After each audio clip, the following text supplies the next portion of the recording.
Análisis de fondo y forma en textos líricos. Los poemas permiten que el ser humano exprese su estado de ánimo, pasiones y su forma en que entienden al mundo que los rodea. Análisis morfosintáctico. Las características más representativas del lenguaje poético son el verso, la estrofa y las categorías gramaticales. Verso. Lo que le da forma a los versos son las palabras que forman un renglón o una sola línea, y su extensión es delimitada. También por lo general incluye ritmo y el uso de la rima. Estrofa. Una estrofa son versos unidos que comparten características como la extensión, rima y ritmo. Siempre en un soneto las dos primeras estrofas deben de ser formadas por 4 versos y las últimas 2 estrofas deben de estar formadas de 3 versos. Categorías gramaticales y estructuras sintácticas. Las siguientes categorías gramaticales se han de tomar en cuenta para hacer la clasificación morfológica de los versos en un poema. Sustantivo y pronombres que sustituyen al nombre. Adjetivos que lo califican. Luego tenemos los versos de arte mayor. Tenemos 2 versos, versos de arte menor y de arte mayor. Los de arte menor son de 8 sílabas o menos. Por ejemplo, 2 sílabas, bisílabos, 3, trisílabos, 4, tetrasílabos, 5, pentasílabos, 6, hexasílabos, 7, heptasílabos y 8, octosílabos. La sinalefa es pronunciar en una sola sílaba la vocal al final de una palabra y la vocal inicial de la palabra que sigue. El tipo de conteo silábico, al analizar la métrica de la poesía, es diferente del que haces cuando cuentas el número de sílabas de cada palabra de una oración por separado. Para indicar que se pronuncia por separado algunas vocales que regularmente se pronuncian en una sílaba, se usa la diéresis. Esta indica que las vocales se dirán en sílabas diferentes. A este uso de la diéresis le llamamos hiato. Las reglas del compuesto silábico se componen por esto.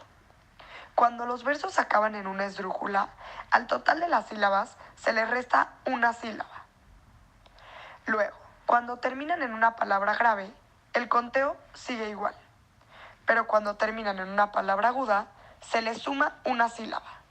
Es decir, las sílabas más 1.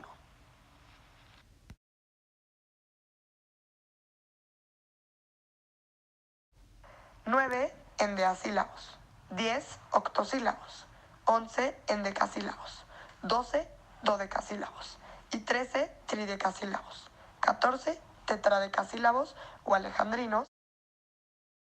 Hay diferentes partes de la poesía que definen la forma en la que se le dará musicalidad y silencios al poema. A continuación se mencionan cuáles son. Para empezar, tenemos el ritmo. Este busca darle musicalidad a una estrofa, de forma que las sílabas acentuadas en un verso coincidan con el verso siguiente. Para dar esta musicalidad, son muy importantes los signos de puntuación y acentuación. La rima. Esta ocurre a partir de la última vocal acentuada.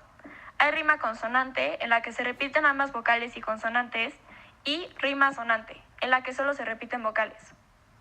Además de lo mencionado previamente, también hay métrica, que son un conjunto de versos con una distribución fija de sílabas en un poema con cierta regularidad.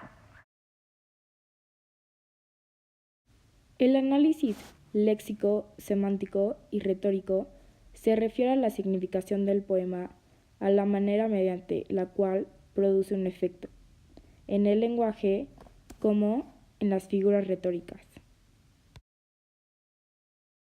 El lenguaje connotativo es el uso de una palabra tomada en un sentido inusual, en sentido figurado, circunstanciales, que siempre depende del contexto. Y, por otro lado, el lenguaje denotativo es principalmente informativo, es decir, no produce emoción al jugador, es la información en bruto con el único propósito de informar. Es una forma de lenguaje que leemos en los periódicos o un manual de instrucciones. Las figuras retóricas, también llamadas figuras literarias, representan una manera diferente de utilizar el lenguaje. La finalidad de estas figuras es crear un estilo comunicativo más original, más literario.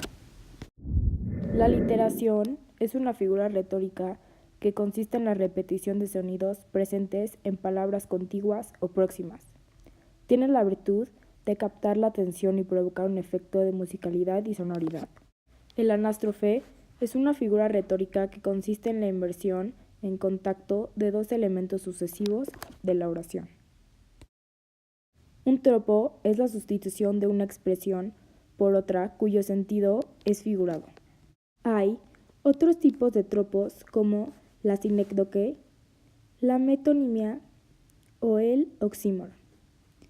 La sinécdoque, que designa la parte por el todo o viceversa.